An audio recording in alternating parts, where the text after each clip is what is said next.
ఇదే చంద్రబాబు నాయుడు చెప్పినా, నువ్వు మాట్లాడు స్వామి, ఎంతసేపు మాట్లాడతావు, నువ్వు మాట్లాడు, నేను వింటాను, నేను విని నీకు సమాధానం చెప్తాను, నువ్వు మాట్లాడాలనేదే నా కోరిక, నువ్వేం అడుగుతావు అడుగు స్వామి అని చెప్పి నేను చెప్పిన అసెంబ్లీలో. కావాలంటే నా స్పీచ్ లేనండి అసెంబ్లీలో అన్న మాటలు. ఆయనకు నాకు మధ్య తేడా అది. ఏదైనా కానీ అసెంబ్లీ అనేది ఎందుకు జరుపుతా ఉన్నాం? ఈరోజు అది అసెంబ్లీలో ఉన్న పార్టీలు ఏవి? అధికార పార్టీలు, ప్రతిపక్ష పార్టీ మాదొక్కటే ఉంది. వేరే పార్టీలు ఎక్కడున్నాయి చెప్పండి? ఉన్నాయా ఎవరన్నా? మన ప్రతిపక్ష పార్టీ అనేది ఎవరికి ఇస్తారు? మాకు ఇవ్వకపోతే ఎవరికి ఇస్తారు చెప్పు? ఉన్న వాళ్ళందరూ మంత్రివర్గంలో మంత్రివర్గ సభ్యులుగా మీరే ఉండరు, మీరే గవర్నమెంట్ లో ఉండరు, అంతా మీరే రూలింగ్ లో ఉండరు. మీరే ప్రతిపక్ష పాత్ర ఎట్ట పోషిస్తారు స్వామి? నాకు అర్థం కావడంలా. అధికార పార్టీ మీదే, ప్రతిపక్ష పార్టీ మీదే. డబుల్ యాక్షన్ ఇదేమన్నా? హీరో నువ్వే.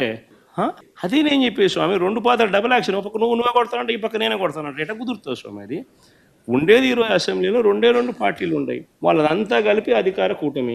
ఉన్న వాళ్ళంతా ఆ పక్క ఉన్నారు. ప్రతిపక్షం ఉండేది మా పార్టీ తప్ప వేరే ఏ పార్టీ ఉంది? వేరే ఏ పార్టీ లేదు. వేరే ఏ పార్టీ లేనప్పుడు ప్రతిపక్షం అనేది ఎవరికి ఇవ్వాలి? ప్రతిపక్ష పార్టీగా గుర్తింపు అనేది ఎవరికి ఇవ్వాలి? ప్రతిపక్ష పార్టీగా ఉన్న వాళ్ళకి ఇవ్వాలి. సో న్యాచురలీ ఆ పార్టీకి ఎంతమంది అన్నా ఎమ్మెల్యేలు ఉండని స్వామి, వాళ్ళకు లీడర్ అనేవాడు ఉంటాడు కదా. సో ఆ లీడర్ని ఏమంటారు? ప్రతిపక్ష నాయకుడనే అంటారు కదా, వేరే పేరు ఏమన్నా అంటారా? సో ప్రతిపక్ష నాయకుడు అని చెప్పి నువ్వు ఎప్పుడైతే అంటావో అప్పుడు ఏంది? దాని అర్థం ఏంది? లీడర్ ఆఫ్ ది హౌస్ కి ఎంతసేపు మైక్ ఇవ్వాలనో అంతేసేపు దాని తర్వాత స్థానంలో ప్రతిపక్ష పార్టీ నాయకుడికి ఇవ్వాలి. ఎందుకు ఇవ్వాలి? ఇవన్నీ చెప్తాడు కాబట్టి. ఇవన్నీ అవతల ప్రతిపక్ష పార్టీ చెప్పినప్పుడు నువ్వు రిపేర్ చేసుకోవాలి కాబట్టి. అది గవర్నమెంట్ చేయాల్సిన డ్యూటీ కాబట్టి, పని కాబట్టి. కానీ ఇక్కడ ఏం జరుగుతూ ఉంది?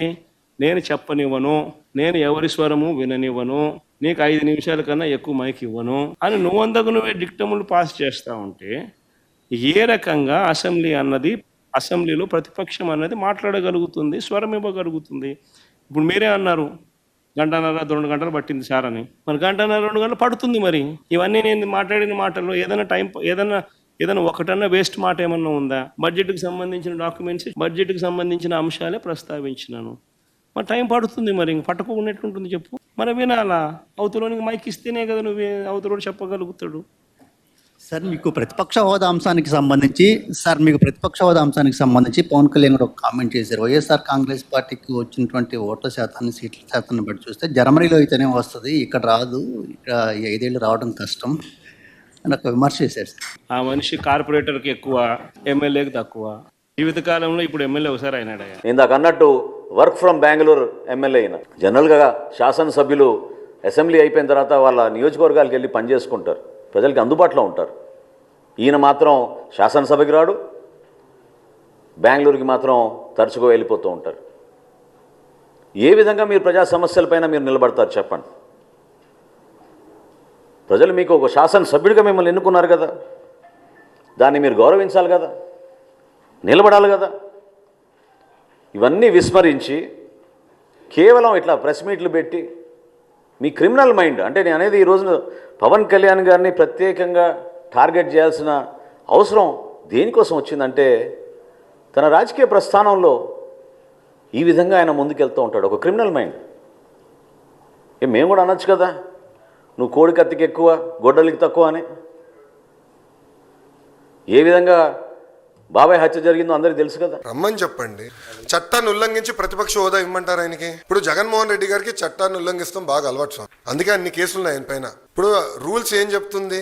పార్లమెంట్ కానివ్వండి, అసెంబ్లీ రూల్ బుక్ చాలా స్పష్టంగా 10% ఉండాలి అని చెప్తుంది. మళ్ళీ ఆయనే గతంలో చెప్పాడు కదా, గౌరవ ముఖ్యమంత్రి గారిని చూస్తూ ఆ గతంలో ఆయనే చెప్పాడు కదా, ఒక 4-5 ఎమ్మెల్యేని లాగేస్తే ప్రతిపక్ష హోదా కూడా మీకు ఉండదు అని చెప్పాడు కదా. రమ్మని చెప్పండి సార్. ఐ థింక్ రోల్ 11 వాళ్ళకి కేటాయించాం. రోల్ 11లో కరెక్ట్గా 11 మంది కూర్చోవచ్చు. రమ్మని చెప్పండి, చర్చిద్దాం. వాళ్ళకున్న సంఖ్య ప్రకారం, అంటే ప్రజలు నిర్ణయించిన సంఖ్య ప్రకారం టైము వస్తుంది అని మాట్లాడచ్చు. ఎవరు మాట్లాడొద్దన్నారు? ప్రతి సభ్యుడికి స్పీకర్ గారు మైక్ ఇస్తున్నారు, డిప్యూటీ స్పీకర్ గారు మైక్ ఇస్తున్నారు.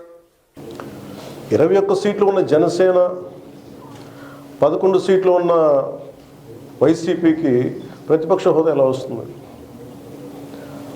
మేము వస్తే తప్ప మేము అసెంబ్లీకి రాము, ఇలా గవర్నర్ ప్రసంగాలను అడ్డుకోవటం అనేది ఇది సరైనది కాదు. ఇది ప్రజలందరికీ కూడా తెలియచేస్తున్నాం ఈ సందర్భంలో.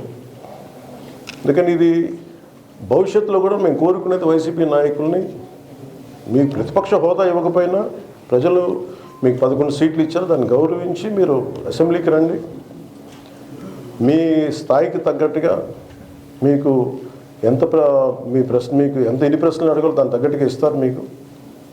ఇవన్నీ దాటి మన స్పీకర్ గారు కూడా చాలా గౌరవంగా 11 సీట్లు వచ్చినప్పటికీ కూడా చాలా గౌరవంతో ఇంతకాలం వాళ్ళకి ఇస్తూ వచ్చారు. ప్రశ్నోత్తరాల సమయంలో కూడా ఆయనకి ఇచ్చారు. గతంలో కూడా ఇవన్నీ ఆయన రావడానికి కూడా ఆయన ఎలా రావాలి, ఏం చేయాలి, దానికి కూడా చాలా ఏమాత్రం ఇబ్బంది పెట్టకుండా గతంలో కూడా చేశారు. ఫస్ట్ మీరు మనకి గవర్నమెంట్ ఫామ్ అయిన తర్వాత కూడా వీటిని దృష్టిలో పెట్టుకొని వైసీపీ కొంచెం హుందాగా వ్యవహరించాల్సిన అవసరం ఉంది. వైసీపీ నాయకులకు కూడా మీకు బాధ్యత ఉంది. గవర్నర్ గారి ప్రసంగాన్ని మీరు ఆ విధంగా మీరు ప్రశాంతంగా విని దాన్ని వచ్చే జరుగుతున్న సమావేశాల్లో మీరు దాని లోటుపాట్లు మీరు చెప్తే బాగుంటుంది తప్ప ఇలా కూర్చోబెట్టి అరుపులు కేకలు ఇది సమంజసంగా లేదు.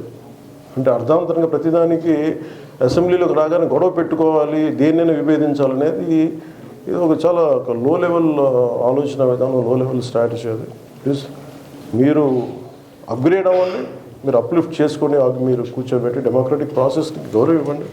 మనస్ఫూర్తిగా వైసీపీ నాయకులకి ఇది నా విన్నపం, నా విజ్ఞాపన. This what I would like to say. And నిజంగా కావాలి అంటే మీరు ఈ 5 సంవత్సరాల్లో మీరు ప్రతిపక్ష హోదా మీకు రాదు. అది మీరు మెంటల్గా ప్రిపేర్ అయిపోవాలి. 11 సీట్లతోటి మీకు ప్రతిపక్ష హోదా ఇవ్వబడదు, రాదు. ఎందుకంటే ఇది చంద్రబాబు గారు, గౌరవ ముఖ్యమంత్రి చంద్రబాబు గారు డిసైడ్ చేసేది కాదు, జనసేన డిసైడ్ చేసేది కాదు.